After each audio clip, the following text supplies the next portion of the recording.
오늘 말씀은 복음의 빚진 나라, 우리 한 사람 한 사람이지만 특별히 우리 내일 독립기념일이라서 나라라고 이름을 그렇게 제목을 붙였습니다. 얼마 전에 제가 우연히 TV를 보다가 EBS 방송국, 한국의 교육방송이죠, 거기서 하는 다큐멘터리를 하나 보게 되었습니다. 천국의 아이들이라는 그런 제목인데 이 다큐멘터리를 처음 봤습니다. 저는 깜짝 놀랐습니다. 우리 한국에서 교육방송에서 이런 다큐멘터리를 만들어서 하는구나. 그 천국의 아이들이라고 하는 그 내용은 3부로 되어 있는데 세계에서 가장 가난하고 어려운 곳에 있는 그 아이들의 모습을 담은 그런 다큐멘터리입니다. 제가 그 3편을 봤는데 아프리카 케냐 나이로비의 수도 나이로비의 그 근교에 있는 아주 빈민촌, 극한적인 빈민촌에 사는 그런 소년의 이야기를 다큐멘터리로 그렸는데, 조셉이라고 하는 19살 먹은 그런 소년과 13살 먹은 찰스라고 하는 두 형제가, 자기 집은 저기 시골, 소 키우고 염소 키우는 그런 시골인데 이제 도시로 성공하기 위해서 둘이 올라와서 먹고 살 게 없잖아요. 그러니까 그 쓰레기를 주워서 그 쓰레기를 갖다 팔아가지고 그거 가지고 겨우 빵을 사서 먹는 그런, 하루에 5시간을 일해도 겨우 1,000원 정도, 우리 돈으로 따지면 $1 정도 버는 그런 일을 하면서 거기서 이렇게 살아가는 그런 내용을 다큐멘터리로 만들었습니다. 제가 얼마나 그걸 보면서 눈물을 많이 흘렸는지, 참 감동적인, 정말 요즘 한국에서 이렇게 다큐멘터리는 걸 너무 잘 만들어요. 근데 그 찰스라는 아이가 나와서 그렇게 하다가 거기에 어떤 선교사가 와서 아이들에게, 그 빈민촌 아이들에게 테니스를 가르쳐 줍니다. 테니스라는 것이 우리가 생각하는 테니스 코트가 아니고 그냥 흙바닥인데 돌멩이들을 줍고 거기다가 이렇게 그물을 치고 나무로 이렇게 묶어서 양쪽에 이렇게 돌멩이로 받친 다음에 합판을 이렇게 만들어서 라켓처럼 만들어 갖고 그걸로 이렇게 다 연습하고, 이 찰스라는 애가 하는데 보니까 재능이 있어요. 그래서 얘를 열심히 테니스를 가르칩니다. 다 떨어진 라켓을 가지고 그 흙바닥에서 매일같이 테니스를 연습하면서 자기는 밥 먹는 것보다 테니스가 더 좋아요.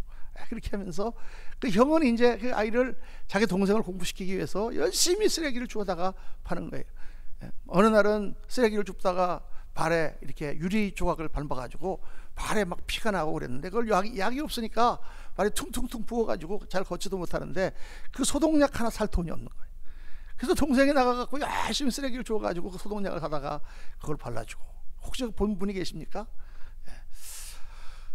그런데 어느 날은 또 이 형이 쓰레기를 주워가지고 오는데 보니까 동생이 없어. 어디 갔나 보니까 거기 동네 그 천막같이 치워놓고 극장에서 그걸 하는데 거기 가서 영화를 보고 있는 거예요. 그 형이 쫓아가가지고 들어가서 귀를 잡아갖고 끌어나와서, 이놈아 공부해야지.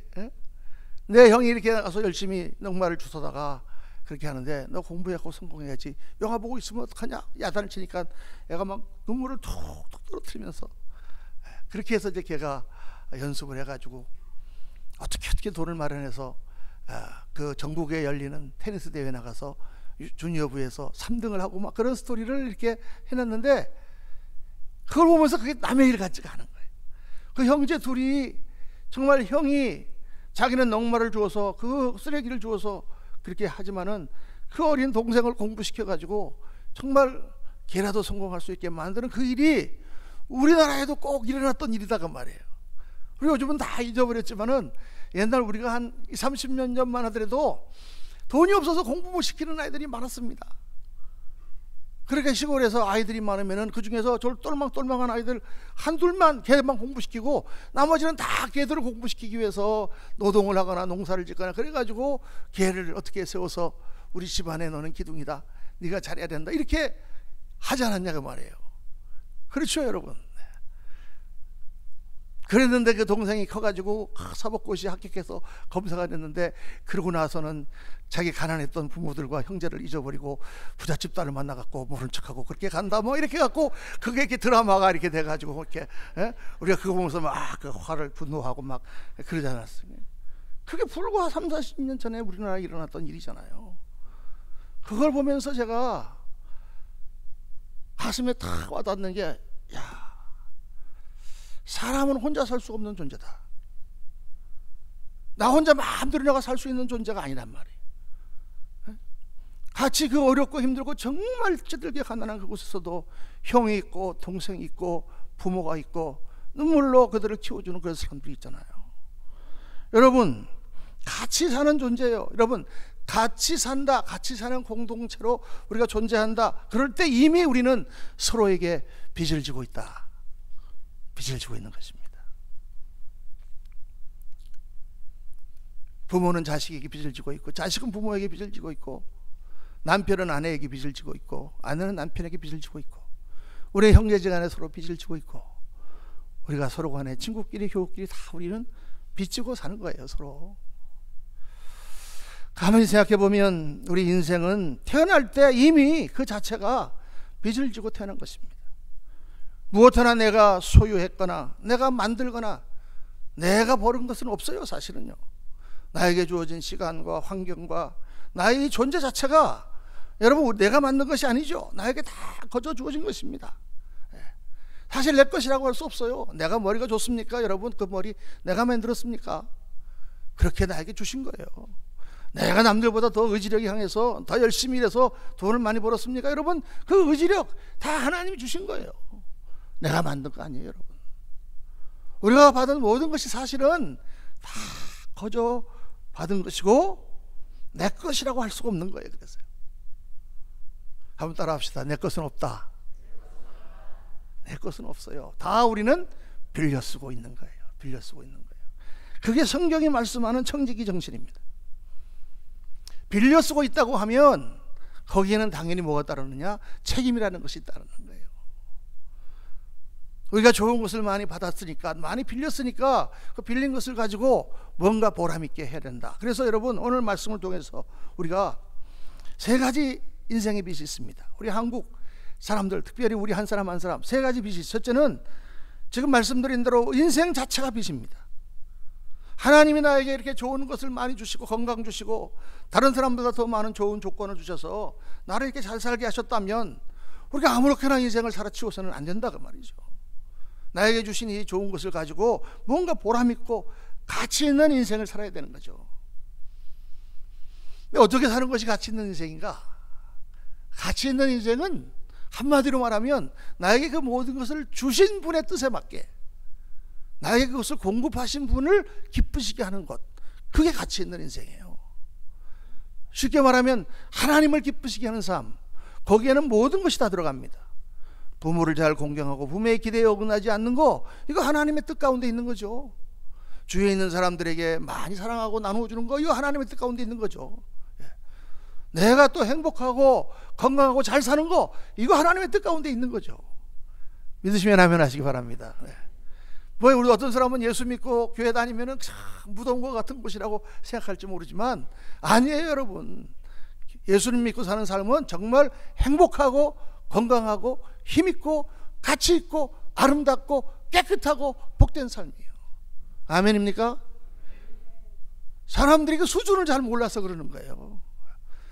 세상에서 술 먹고 그냥 취해가지고 꽥꽥 토하고 막 그러는 게 자유스럽고 아주 좋은 거라고 생각하지만은 그걸 다 극복하고 깨끗한 삶을 살아보면 그런 것이 진짜 행복이 아니고 이게 진짜 좋은 거라는 걸 아는 거예요. 여러분 아이들이 집에 가보면은 사춘기 아이들이 그냥 온 집을 방을 난장판을 만들어 놓고 아무데나 옷을 벗어놓고 막 하는데 막 자유롭고 들어가면 좋을 것 같지만 그거보다는 깨끗하게 정돈해 놓고 그 가운데 사는 게 훨씬 더 좋은 거죠.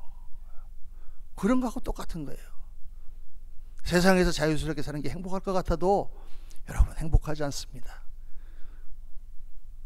저를 보시면 알아요. 저는 다 해봤어요. 옛날에 얼마나 더럽고 나는 그때 그게 좋은 줄 알았어요. 시궁창과 같은 그 삶이 좋은 줄 알았어요. 밤이 되면 내 세상 같은 줄 알았어요. 그런데 그게 얼마나 더럽고 추하고 지저분한 건지, 예수님 안에서 깨끗하게 사는 게 얼마나 복된 것인지. 할렐루야. 우리가 잘 사는 게 하나님의 뜻이에요. 여러분 그 안에 다 들어있는 거예요. 또 우리는 주위에 있는 사람들의 기대에 부응하는 삶을 살아야 됩니다. 사람들이 나를 보는 기대치가 있어요. 이게 중요합니다. 내 인생인데 내 마음대로 살면 어때요? 다른 사람 눈치 보고 삽니까, 목사님? 이렇게 말할지 몰라도 그렇지 않습니다, 여러분. 사람은 누구나 살면서 사회적인 위치가 주어지고 그 위치에 따른 책임이 주어지는 거예요. 내 주위 사람들이 나에게 기대하는 것이 있는 거예요. 내 부모가 나를 보면서 기대하는 기대치가 있습니다. 주위에 있는 사람들이 나를 보면서 기대하는 기대치가 있어요. 부모, 형제, 자녀, 친구, 교우들, 사회가 기대하는 바가 있어요. 거기에 부끄럽지 않은 삶을 살아야 돼요. 부끄러운 인생을 살면 안 돼요. 저도 이미 우리 딸들이 결혼해서 손자를 낳는데 내가 무슨 잘못을 저질러서 우리 손자들 보기에 부끄러운 삶을 살면 되겠습니까? 우리 할아버지 부끄러워. 요즘에 이렇게 한국에 보면은 범죄한 사람들을 이렇게 마스크로 다 씌워가지고 얼굴이 안 보이게 가리는, 왜 가리는 거예요? 떳떳하게 얼굴을 다 내놓고 내가 하고 싶어서 그렇게 했다 그렇게 하지, 왜 그렇게 다 가리고 막 이 잠바를 뒤집어 쓰고 막 얼굴을 안 보이려고 하는 거죠? 부끄러워서. 옆에 사람이 알면 저 사람이 저런 짓을 했구나. 친구가 알면 저 친구가 저런 짓을 했구나. 자식이 알면 아이고 우리 부모가 저런 짓을 했구나. 이게 부끄러워서. 여러분. 그래서 여러분, 우리가 사회적인 위치가 올라가고 지도자가 되고 하면 할수록 그 기대치가 점점 높아지는 거예요. 보통 사람에게 기대하는 것보다 훨씬 더 중요한 것을 기대하는 거예요. 우리 같은 사람이 지나가다가 뭐 다리를 하나 삐었다, 뭐 그러면 그냥 조금 이렇게 치료하고 기부스하고 지나면 되는 거죠. 그런데 여러분, 국가대표 선수는 부상을 당하면 안 돼요. 우리나라 국가대표 선수 중에 양학선 선수라는 체조 선수가 있거든요. 여러분 아시죠? 지난 올림픽 때 우리나라 체조 역사상, 올림픽 역사상 최초의 체조에서 금메달을 딴 선수가 양학선 선수입니다. 이 친구의 특기는 뭐냐면 도마라고 하는 건데, 이 도마는 앞에 뜀틀을 하나를 놓고 확 뛰어가가지고 탁 뜀틀 튀고 올라가서 공중에서 뺑글뺑글 돌아가고 딱 떨어지는, 이게 이 도마라는 기술인데, 이 양학선 선수는 다른 체조계에서 하는 그런 기술이 아니라 자기가 스스로 그 기술을 터득해 갖고 자기만의 기술을 만드는 거예요. 그러니까 양학선 선수가 도마를 하는 거는 아무 다른 선수도 본 적이 없는, 지금까지 체조계에 나타나지 않는 신기술을 구사하는 거예요. 그러니까 창의적인 면에서 보통 다른 선수들은 딴 사람이 한 거를 이렇게 해서 그거를 개발하고 하니까 이렇게 하지만은, 그러니까 이 친구는 아주 독보적인 존재이기 때문에, 그래서 지난번에도 금메달을 땄고 이번에도 절대 남들이 따라할 수 없는 신기술을 개발해 가지고 이번 리우 올림픽에서도 금메달을 반드시 딸 것이 확실히 됐었는데, 그만 지난번에 연습하다가 넘어져 갖고 아킬레스건을 다쳤잖아요. 그리고 이번에 리우 올림픽에 못 나가는 거예요. 여러분 뭐 알고나 계셨어요? 뭐가 문제입니까? 금메달이 하나 날아갔잖아. 금메달이. 여러분, 국가대표 선수는 아파도 안 돼. 국가대표 선수만 아파도 안 되나? 여러분, 우리 집에 가장들은 아프면 안 돼요. 아프면 어떻게 돼? 우리 애들이 다 굶어 죽어. 야, 여러분, 우리의 삶 속에 내가 가지고 있는 기대치가 있어요. 내가 잘 되고 내가 잘하지 않으면 안 돼. 지도자가 되면 될수록 더 안 되는 겁니다, 여러분. 그러니까 세상이나 교회나 지도자가 되고 사람들을 위해 높이 보임을 받는 곳에 가면 갈수록 책임이 더 커지는 거예요. 만약 여기 있는 문영조 목사가 무슨 큰 실수를 저질렀다 하면 어떻게 되겠습니까? 온 교회가 그것 때문에 난리치고, 또 온 교계가, 이 지역에 있는 모든 교계가, 우리 이스트베이 교회협의회 회장님이 난리가 날 거 아니겠어요, 여러분? 그러니까 더 조심해서 잘 살아야 되는 거예요. 사회적인 지위뿐만 아니라 내가 다른 사람보다 조금 더 좋은 조건을 가지고 있다, 그거 그만큼 빚진 것입니다. 내가 남들보다 공부를 더 많이 했다, 그러면 그 사람은 그거 가지고 더 사회 기여를 하고 더 다른 사람에게 빚을 갚아야 되는 거예요. 내가 남들보다 더 돈이 많다 그러면 그 돈을 가지고 나 혼자 잘 먹고 잘 사는 게 아니라 그거 가지고 우리가 정말 이 사회가 잘 되도록 정말 기여하는 삶을 살아야 그게 가치 있는 삶이고, 그게 성경에서 말씀하시는 청지기 정신이다 그 말입니다. 믿으시면 아멘 하시기 바랍니다. 사람들이 요즘 너무 개인주의가 돼가지고 내가 잘나서 나 혼자 잘 사는 것만 생각해요. 그런데 그렇지 않습니다, 절대로. 내가 받은 것을 가지고 그것을 잘 쓰고 많은 사람들에게 하나님 기뻐하시는 일에 쓰면 그걸 통해서 큰 영광을 받으시는 거죠. 책임이 더 주어지는 거예요. 많이 가진 자는.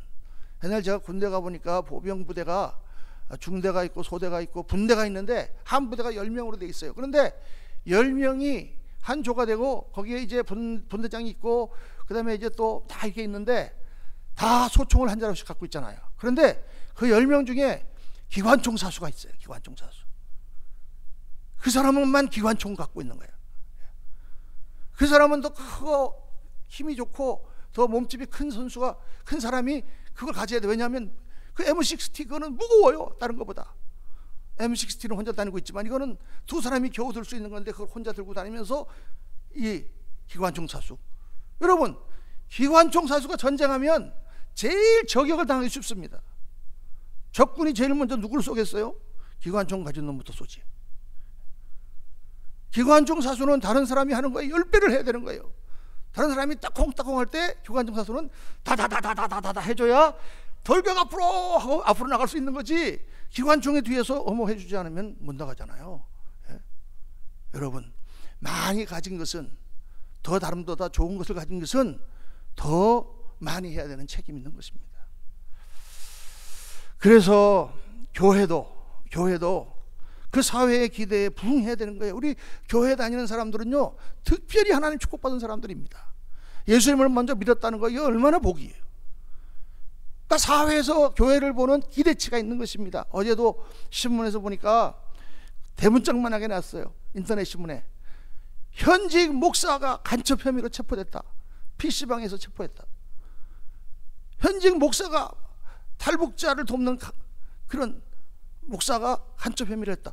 그 내용을 이렇게 읽어보니까 목사로 가장하여, 위장하여, 그러니까 목사가 아닌데 목사인 것처럼 하고 했다 그 말이에요. 그러면 앞에다가 그렇게 타이틀을 내놔야 될 거 아니에요. 목사로 가장하고 간첩을 함, 이렇게 해야 되는데 현직 목사가 다 그렇게. 근데 세상은 교회에서 일어나는 일을 좋게 안 해주고 될 수 있으면 나쁘게 하려고 그러고 될 수 있으면 깎아내리려고 그러고 조금만 무슨 일 있으면 막 대문짝만하게 막 목사가, 한국의 목사가 여러분 20만 명입니다. 지금 목사 안수 받은 사람이. 거기는 어중이 떠중이도 많고 그냥 별의별 사람도 많잖아요. 예? 다 이게 문영주 목사 같은 게 아니고 할렐루야. 그런 사람들 중에서는 뭐 별의별 일을 하는 사람도 있을 텐데 뭐 하나라면 그냥 목사가 신문에 대문짝만하게. 우리가 억울하죠. 왜 이렇게 세상 언론이 교회를 이렇게 이런 식으로 매도 잡고 하려고 하느냐? 그러나 여러분, 그 이유가 뭐냐? 기대치가 있기 때문에 그래요. 세상 사람들이 교회다, 목사다 그러면 기대하는 바가 있다 그 말이에요. 정말 교회가 사회적인, 정신적인 그런 지도력을 발휘하고 깨끗한 삶의 규감이 되고 낙담한 사람들을 위로해주고 소외받는 사람들의 소망이 되어주고 억울한 사람들을 변호해주고 어두운 세상에 빛이 되었으면 하는 그 사회적인 기대가 있기 때문에, 그러니까 사람들이 기대하는데 그런 일이 일어나니까 실망해서 그러는 거예요. 여러분, 오늘날 우리 교회가 그런 걸 볼 때마다 억울해할 것이 아니라 정신 차려야 됩니다. 야, 우리가 더 빛을 발하고 더 잘해야 되는데 사람들의 눈에 우리가 이렇게밖에 비치지 못하는구나. 회개해야 되는 제목이죠. 사랑하는 성도님들, 특별히 어두운 시대에 정말 빛을 발하는 그런 교회, 정말 사람들의 소망이 되고 기대에 어긋나지 않는 그런 교회가 되고 우리 임마누엘 선교회 되기를 주의 이름으로 축원합니다. 둘째로 우리는 복음에 비친 자들이에요. 우리는 다 복음에 비친 자들이에요. 우리가 다 죄인 되었을 때에 물론 하나님께서 우리 죄를 사해 주시고 우리를 인도해 주셨지만은, 그러나 어떤 사람들을 통해서 나를 교회로 이끌어 주시고 어떤 사람들을 통해서 나를 하나님을 만나게 해주셨잖아요. 여기 앉으신 분들 중에 다 내 발로 교회 걸어 나오신 분 별로 없어요. 방송을 듣거나 무슨 뭐라도 듣고 내가 나왔지, 누군가가 나를 인도했단 말이에요. 그러니까 그거에 대한 우리가 빚이 있는 거예요. 또 예수님께서 나를 위해서 십자가를 지셨기 때문에 나 같은 흉악한 죄인을 용서하시고 그분이 십자가로 내 죄를 다 씻어주셨기 때문에, 예수님이 십자가를 지고 내가 당할 그 모든 벌을 대신 받으셨기 때문에 내가 용서받았잖아요. 그래서 우리에게는 어떻게 빚을 갚아야 되느냐? 우리도 다른 사람을 용서해야 된다. 성경이 말씀하는 거예요. 오늘 우리 성찬 예배를 드립니다마는 성찬식이 가장 중요한 뜻이 그거죠. 예수님과 내가 하나가 된다. 내가 예수님을 믿고 내 죄가 다 사함 받았다. 그러므로 나 같은 죄인을 용서해 주셨으므로 나도 형제의 허물과 잘못을 용서해 줘야 된다. 이게 오늘 성찬식의 의미입니다. 지난 금요일 날 안요한 목사님, 지난주 광고 드린 대로 오셔서 집회했는데 너무 은혜를 많이 받았습니다. 한 3, 40분 짧게 하신 말씀이었지만 정말 저도 큰 은혜를 받았습니다. 안요한 목사님 제가 여러 번 설명해 드렸지만은 목사님 아들, 가난한 개척교회 목사님 아들로 태어나서 어렸을 때부터 아버지가 가난하고 교인들이 속색이고 목사님 괴롭히는 거 보면서 마음이 삐뚤어져 가지고 교회에서 못된 짓을 하다가 나이가 들고 아버지 나는 교회 안 다닌다 그러고 튀어나가 가지고 세상에 나가서 공부를 열심히 해서 외국어 대학 불어과를 졸업하고 그리고 무역회사에 취직했었어요. 그래서 아주 그냥 정말 세상에서 잘 나가는, 얼굴도 얼마나 잘생기셨는지, 그분 영화가 나와서 이영호 씨라고 배우인데 배우보다 더 잘생겼어요. 실물이. 지금도 나이가 80이신데 그냥 소년 같아요, 얼굴이요. 그런데 나이 37살에 정말 회사에서 잘 나가서 무역회사에서 이 사람 해외로 파송하려고 그 당시에는 파송하면 다 신체 검사를 받고 엑스레이를 찍고 해야 되는데 신체 검사를 받으러 가는데 시력이 안 나오잖아요. 시력이. 뭐가 이상하다 정밀 검사를 해보니까 이게 무슨 불치병, 안구 시력이 이게 없어지는 병에 걸려가지고 그때부터 눈이 급속도로 나빠지기 시작해가지고 나중에는 완전히 실명을 했어요. 전혀 앞이 안 보이는 거예요. 회사를 그만두고 친구 소개로 여학교 선생님으로, 불어 선생님으로 갔는데 나중에는 반을 못 찾는 거예요. 나중에 애들이 처음에는 이상하게 하다가 나중에는 알았어. 아, 우리 불어 선생님이 장님이구나. 그것도 못하게 됐어. 이제는 아무것도 못하게 됐어요. 죽으려고 몇 번이나 그냥 했지만은 부인하고 딸이 있었잖아요. 어쩔 수 없이 두 딸이 있는데. 그런데 가장 절망적인 거는 그렇게 하다가 결국은 그 부인이 두 딸을 데리고 집을 나가버립니다. 완전한 절망 속에 빠졌죠. 그래서 마지막으로 목을 매서 죽으려고 그러다가 안 되고 면도칼로 이걸 베려다가 이걸 못 빼고 그때 하나님을 만나는 거예요. 그 어둠 속에서 하나님이 그를 부르십니다.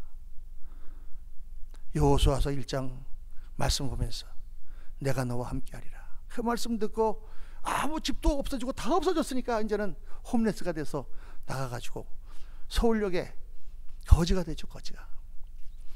근데 아무도, 자기가 가면은 소음을 끼얹고 사람들이 침을 뱉고 재수 없다고 그러는데 그 서울역에 구두닦이 아이들이 고아들인데 걔들이 자기를 돌봐줘서 자기 있는 데 가서 살았다는 거예요. 그래서 이분이 거기 가서 그 아이들에게 밥을 얻어먹으면서 그렇게 거지 생활을 하면서 그 아이가 가보니까 그 집에 만져보니까 교복이 걸려 있는 거예요. 아이 교복이, 중학교 교복이.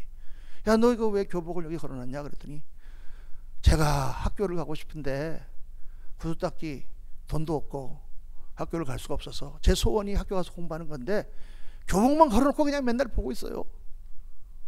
그 말을 듣고 이 안요한 청년의 마음에 내가 어떻게 쓰든지 제기해서 이 아이들을 가르치는 검정학교를 세워야 되겠다. 그래서 그분이 처음 한 일이 검정고시를 보는 학원을 만들어서 그 불우한 고아들을 가르치는 것부터 시작한 거죠.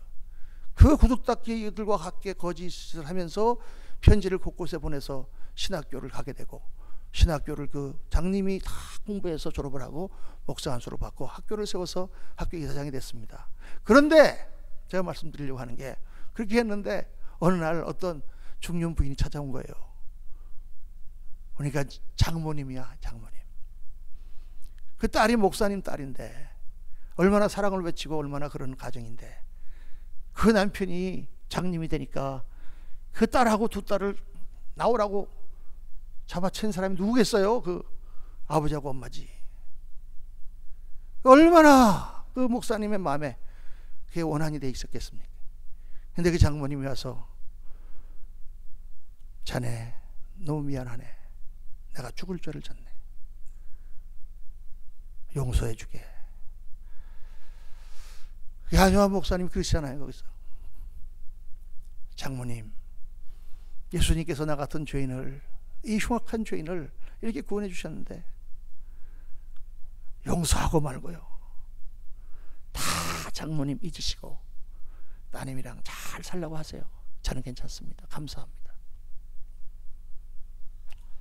저는요, 어제 그 말씀을 들으면서 그저께 제가 안요한 목사님을 옛날부터 압니다.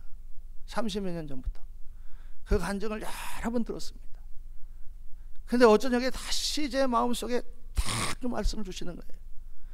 왜냐하면 저도 원한 맺힌 사람이 하나 있거든요. 정말 내가 도와주고 내가 정말 뒤를 봐줬는데 그거를 제가 목회하면서 잊어버리려고 새벽마다 기도하면 그때는 그게 없어지는데 또 그 다음날 일어나면 또 그게 살아.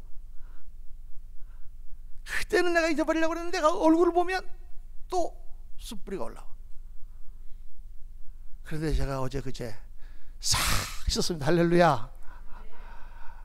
얼마나 감사한지 모르겠어요. 마음이 너무 막 날아갈 것 같아. 내가 하고 싶어도 할 수 없었던 그거를 주님께서 다시 한번 보여주셨어요. 여러분, 하나님 말씀은요 자꾸 들어야 돼요. 언제 어떤 은혜가 임할지 몰라.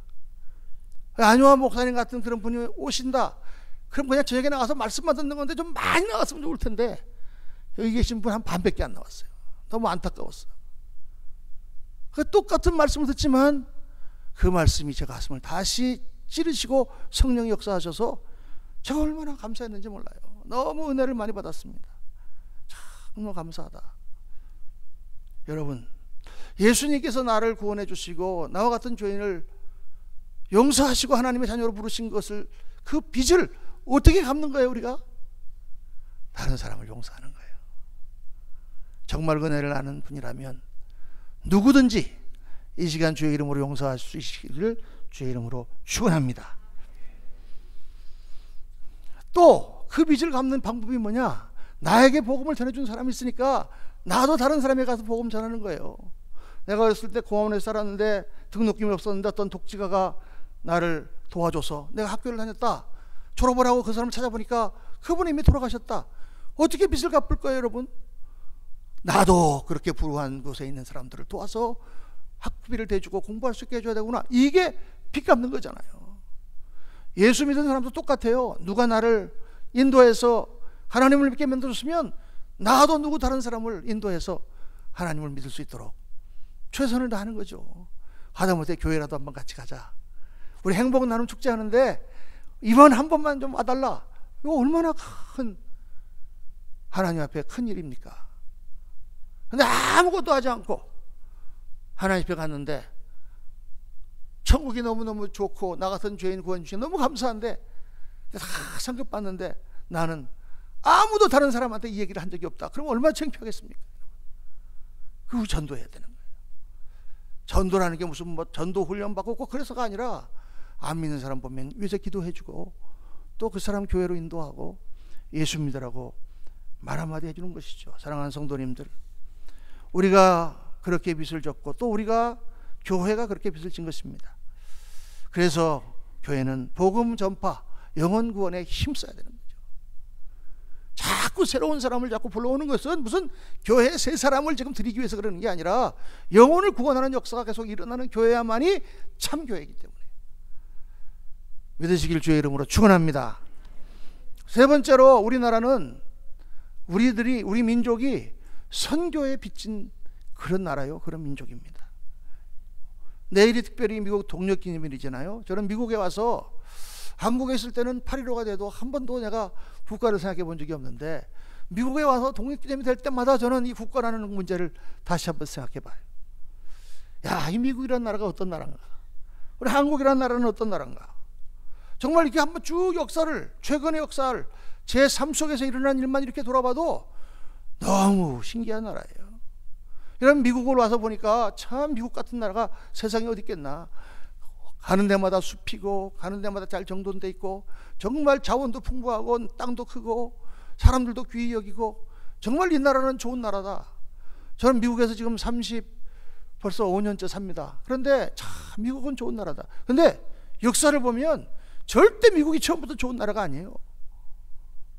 미국이라는 땅이 발견돼 가지고 아무도 이 땅에 오려고 하지 않았어요. 스페인에서 먼저 군대를 보내가지고 멕시코 아즈텍 문명을 무너뜨리고 멕시코를 점령했죠. 프랑스 사람들이 먼저 와가지고 루이지애나 쪽에 센 미시시피강 그쪽에 하고, 그 다음에 저기 캐나다의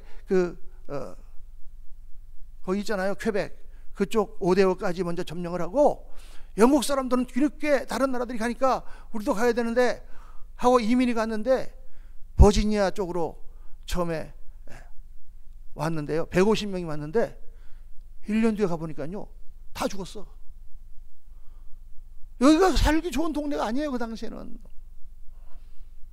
또 갔는데 다 죽었어요. 어떻게 150명이 와서 사는데 뭐 인디안 습격하지 뭐 어떻게 살겠어요, 여러분. 여기서. 그러니까 안 되겠다, 이거 국가적으로 지원해야 되겠다. 그래서 국가에서 이렇게 동인도 회사 같은 그런 회사를 만들어 가지고 이제 막 여기다가 이렇게 지원을 해가지고 하기 시작했는데, 처음에 오니까 할 게 없는 거예요. 뭐 나는 게 있어야지 이 땅에서. 그래서 제일 먼저 지은 게 버지니아에 담배 농사를 처음에 졌어요. 담배 농사. 지금도 그 웨스트 버지니아나 버지니아, 켄터키 가면은 담배를 엄청나게 생산합니다. 담배 농사를 처음에 지어가지고 그걸 유럽에 수출하면서 겨우겨우 먹고 사는 거예요. 이 관심도 없었어요, 신대륙에. 그런데 이 사람들이 여기서 정말 하나님을 믿으며 이 땅을 축복해 주기 시작하신 거예요. 처음에 플리머스에 청교들이 도착했을 때 그들이 하나님 앞에 감사하며 추수감사절이 생겼잖아요. 1620년입니다 그게. 그리고 나서 그들이 제일 먼저 한 게 뭐냐, 교회를 세웠어요. 교회. 신앙을 위해서 왔기 때문에 하나님 이 땅을 축복해 주옵소서. 교회를 세우고 나서 그 다음에 뭘 세웠냐, 학교를 세웠어요. 그 학교는 다 신학교로부터 시작한 거예요. 처음에 목사들을 키우기 위해서. 그래서 뭐 제임스타운 유니버시티라든가 거기에 무슨 하버드 또 예일 뭐 브라운 다 다트머스 이런 게 전부 다 신학교로부터 시작한 거예요. 프린스턴 이런 데 다. 그리고 나서 집을 세웠어요.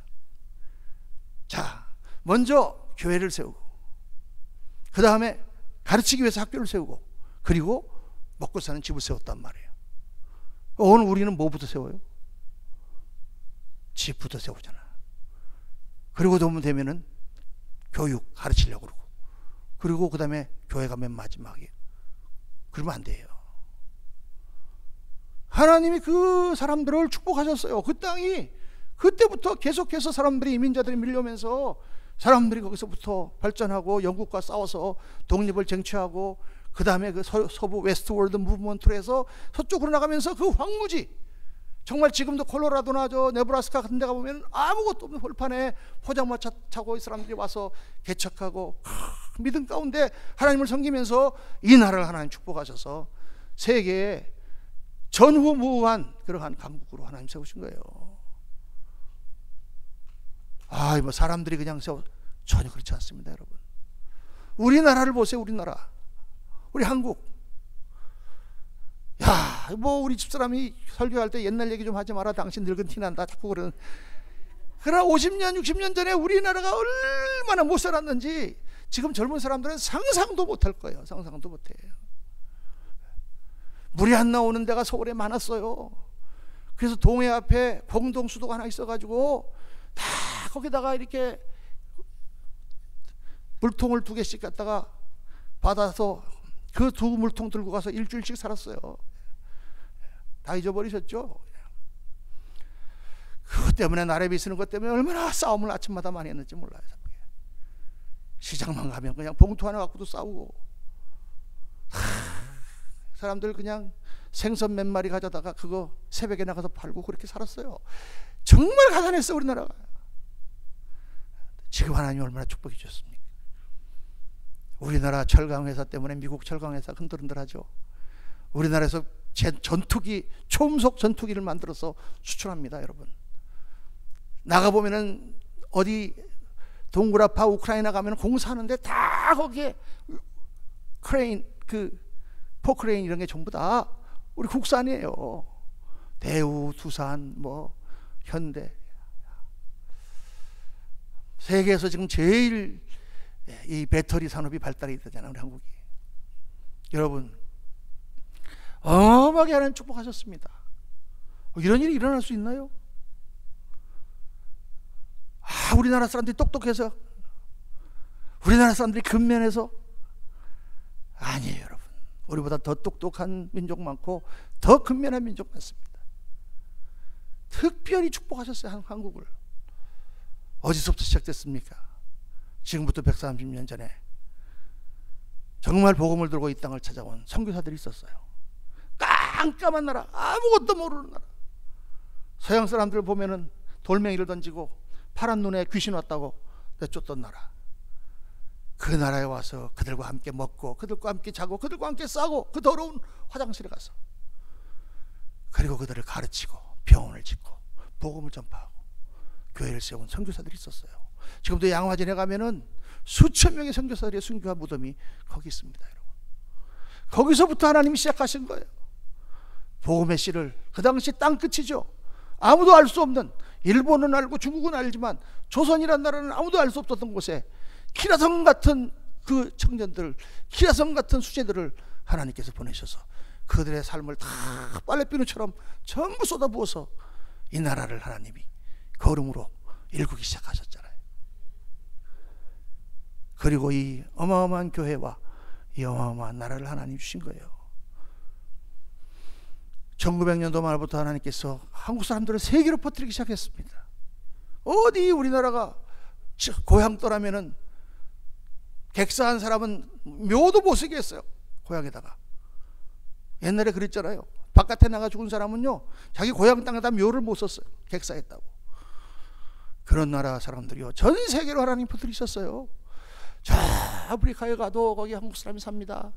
우리 이종원 집사님 거기 오셨지만은 꽃대도 보하러 가면 거기에 1000명 정도 한국 사람들이 사는데 잘 삽니다. 열심히 교회 세우고. 저기 적도기니 카메룬 다 한국 교민들이 살아요. 알래스카 꼭대기에 가도 한국 사람들이 삽니다. 어떻게 하나님께서 이 나라 사람들을 세계로 퍼뜨리셨나. 믿음을 심어주시고 가는 데마다 교회를 세우고. 사랑하는 성도님들, 우리가 빚진 것은요, 그 우리에게 복음을 전한 그 선교, 그거를 하나님께서 오늘 이 시대에 우리에게 맡기셨다는 거예요. 그러려고 하나님께서 한국을 띄우시는 거예요. 한류라는 것도 그게요, 그냥 세상 사람들은 그냥 우리가 그냥 잘해서 그렇지, 여러분 그게 어디 있어요? 우리나라 사람들이 무슨 음악을 잘해요? 다 옛날에 일본 노래, 미국 노래, 우리가 어렸을 때도 팝송만 불렀지 한국 노래는 부르지도 않았어요. 다 하나님께서 띄워서 전 세계에 한국을 모르는 나라가 없고, 가는 데마다 한국말을 배우려고 하고, 선교사들이 가는 곳마다 일을 할 수 있도록 여건을 만들어 주시는 그 사명을 우리가 감당하지 않는다면 어떻게 우리가, 여러분, 우리가 받은 복을 어떻게 하나님 다 걷어가실지 몰라요. 정신 차려야 되는 것입니다. 그래서 힘써 선교를 감당해야 되는 것입니다. 오늘 많은 사람들이 그래요. 목사님, 우리 이민사회도 할 일이 많고 지금 우리 교회도 할 일이 많은데 뭐 그렇게 우리가 알지 못하는 나라에 가가지고 그 깜깜한 데 가서 거기다 돈을 쓰고 선교사를 몇백 불씩 1000불씩 지원합니까? 이렇게 생각할 거예요. 그런데 여러분, 왜 해야 되느냐? 빚을 갚아야 되기 때문에. 우리가 그만큼 빚을 졌기 때문에. 하나님이 우리에게 주신 사명이기 때문에. 시대적인 사명을 감당해야 되는 것이죠. 특별히 하나님이 한국 민족을 쓰시잖아요. 지금 전 세계에 지금 거의 25,000명에서 30,000명의 선교사가 나가 있습니다. 그래서 여러분, 우리도 창립할 때부터, 개척할 때부터 임마누엘 선교교회 이름 짓고 세계 선교를 열심히 하는 거예요. 우리에게 맡겨준 부분을. 여러분, 선교에 대해서 절대로 이거는 뭐 교회 생각, 그게 아니에요. 하나님이 맡긴 사명이기 때문에 해야 되는 거예요. 이제 다음 주부터 단기 선교를 나갑니다. 제가 이제 우크라이나에 가서 지금 복음을 전하고 거기 있는 목사님들 깨우기 위해서 주일 예배 끝나자마자 가야 되고, 또 주일 예배 마치기 전에 나바오 단기 선교팀이 갑니다. 또 2주 지나면은 멕시코 단기 선교팀이 갑니다. 이 우리 교회만한 사이즈에서 지금 3개의 단기 선교팀을 하는 게 너무 버거운 거예요. 이게 근데 우리 주일학교 중고등부 아이들은 벌써 지금 다 15명 이상 훈련받고 다 지금 나가려고 준비하고 있어요. 여러분, 이 단기 선교는요, 아이들에게 너무 좋아. 이게 교육상 거기 나갔다 온 아이들이 얼마나 변화되고 얼마나 기뻐하는지 몰라요. 예수님 확실히 믿고 신앙이 튼튼해지고, 어떤 아이들은 지금 나바오 갔다 와서 그 다음에 쉬지도 않고 또 멕시코 가. 어렸을 때 그런 걸 가르쳐 줘야 되잖아요. 이게 얼마나 중요한 것입니까? 여러분, 이번 금요일 찬양 예배 때 우리가 파송 예배 합니다. 여러분들이 다 나와 주셔야 돼요. 왜 나와 주셨냐? 헌금을 해 주셔야 돼요. 교회에 재정 여유가 별로 없습니다. 단기 선교 때 지금 몇천 불 드는데 없어요, 돈이. 어떻게 가서 써야 되는데. 그러니까 여러분들이 다 나와서, 내가 나가지 못해도 다 나가서 하나님 일 잘하고 우리 교회가 하나님께 맡은 사명을 감당하십시오 하고 다 힘을 모아줘야 돼요. 그래 우리가 사명 감당할 수 있습니다. 다 자기 회비 내고 다 자기다 쓸 거다 각자 내고 가지만, 또 가서 선교지에 도와줘야 될 게 얼마나 많은지 몰라요. 여러분, 사랑하는 성도님들, 해야 됩니다. 오늘 우리 말씀 묵상하면서 우리는 다 복음의 빚진 자라, 복음의 빚진 나라라. 여러분, 참 이 세상에서 하나님께서 우리에게 많은 것을 주셨습니다. 그 많은 것, 그 많은 빚을 가지고 정말 하나님 영광에 쓰지 않는다면 크게 후회할 때가 올 것입니다. 오늘 특별히 미국 독립기념일을 맞으면서 하나님이 세우신 이 놀라운 은총과 축복을 다시 한번 생각하면서 믿음에 굳게 서서 맡은 사명 힘차게 감당하고 하나님께서 기뻐하시는 그런 인생, 그런 신앙의 삶, 그런 교회를 세워가고 그렇게 사명 감당하는 저와 여러분 되시기를 주의 이름으로 축원합니다.